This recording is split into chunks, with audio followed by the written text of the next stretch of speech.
Even by Iceland standards, the Westfjords feel remote. I mean, it's this kind of shamrock-like figure on the northwestern corner of the island that in so many ways feels like another country.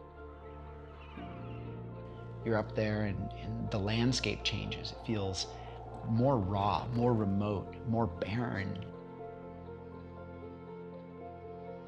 Upon visiting and seeing its many incredible fjords, its national parks, its glaciers, kind of left me with an impression that, like, this is sort of one of those last remaining wildernesses. I wanted to design what I hoped would be a new route.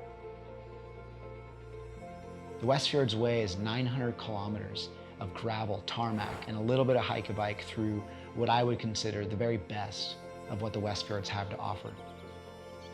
And this route was really designed as a way to inspire people to come and experience this wild place. And in many ways, tests you physically, mentally, and emotionally.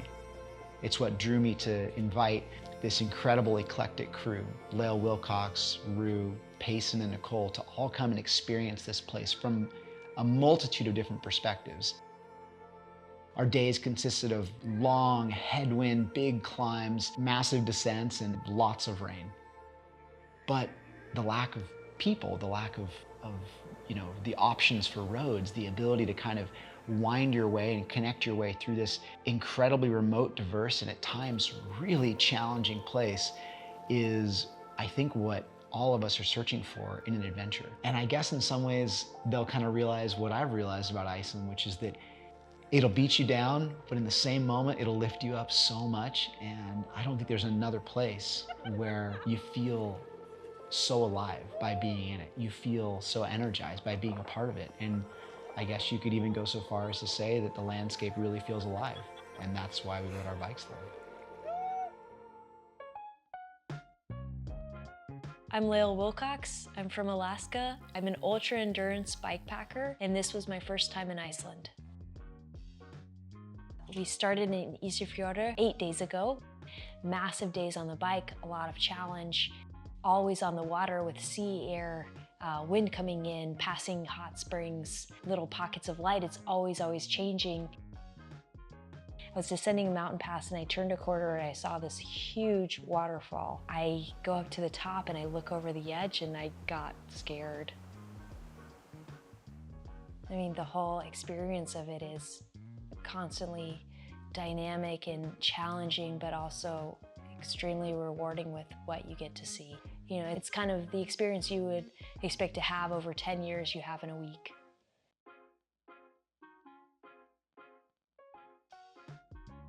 My name is Rugila Kaldita. I just go by Rue. My passion lies in taking photos and videos, and the best way to do that, I think, is on the bike. And to have the freedom to do that over a week, I mean, that's like such a joy. And then I think what makes bike packing and bike touring so special is that if you can do it with other people, then you have a shared experience. And you just laugh about the weather, right? Or you laugh about like what you saw or how cold you got in the descent or how fast the descent was. And you want others to experience it. And even if they're not biking, you want them to just see it. You know, it's not going to be around forever. And there's only so many places you could go in the world during your lifetime, but this is definitely one of them. I think this is one of the most special places we've ever been. My name's Payson McKelvin. I'm from Durango, Colorado. My background is predominantly in racing. This is my first time to Iceland, but I never imagined that my first experience would be this epic and this awesome. I've never been to a landscape like this. It felt like a different planet in a way. As many people have heard, the climate and the weather here is quite harsh. It's so cold! I mean, there was a period of time where Nicole and I were just trudging into this headwind for such a long period of time, and it was so unbelievably brutal that we just burst out laughing. The Westfjords Way is inspiring for so many reasons. The most obvious is just the terrain and the landscape, but it goes really far beyond that. I mean, the history of the place. Stories about polar bears that floated across from Greenland, and stories of incredible storms, stories of lifestyle in Iceland, you know, what the houses looked like just not too long ago, and just the relationship with the ocean and the sea. It just feels like people are so in touch with the natural environment here. Yeah, completely unlike anything I've ever done. My name's Nicole Baker, and I'm a mountain biker and live in Durango, Colorado. And this is my first time in Iceland. The Westfjords feel wild, free, but also comforting. There were many times of the trip that we'd be riding and just feeling like we're in the wilderness, and then there'd be just some charming shack-looking building with really happy people that are excited to run out and serve you waffles.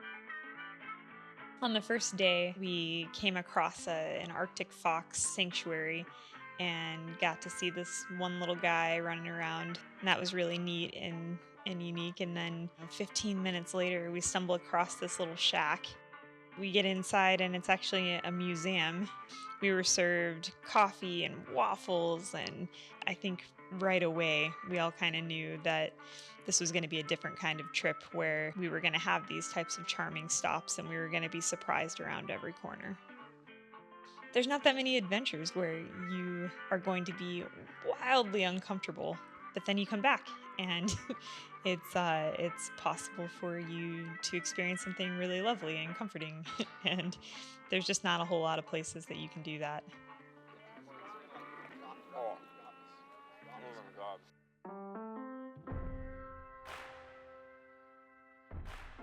So my name is Burkard, and I've spent the last 20 years with a camera attached to my face documenting some of the best athletes in the world, all over the world. And I came out to Iceland 2006, 2007, my first trip, and I've been almost 50 times now.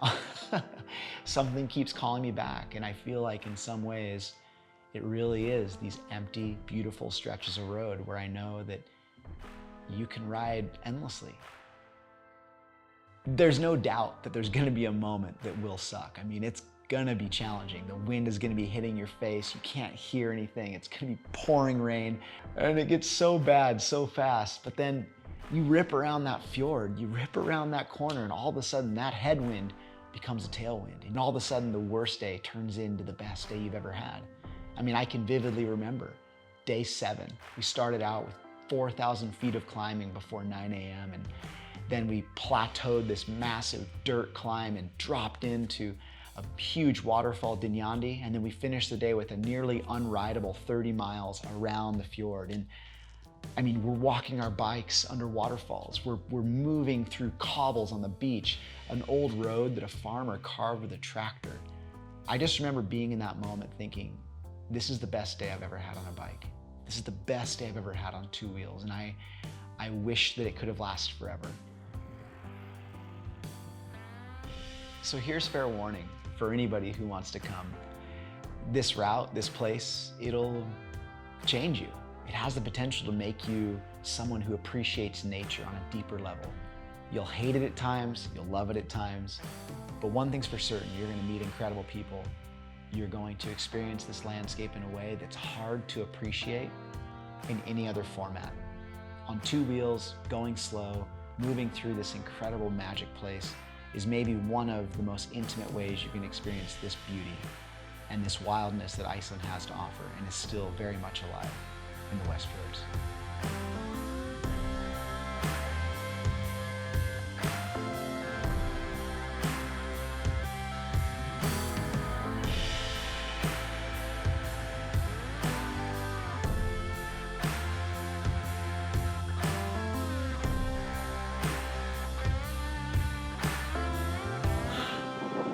Westfjords Way. It's the only way to finish it. With a cold dip in the Atlantic.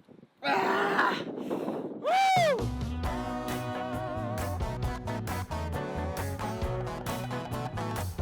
Y'all ready to party?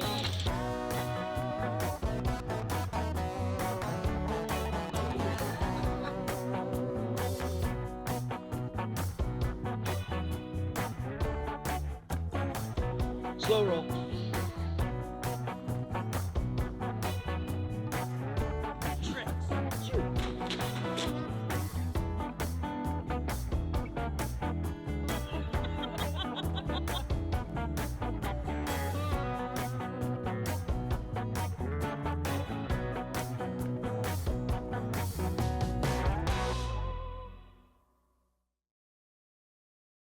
All right, time to start again.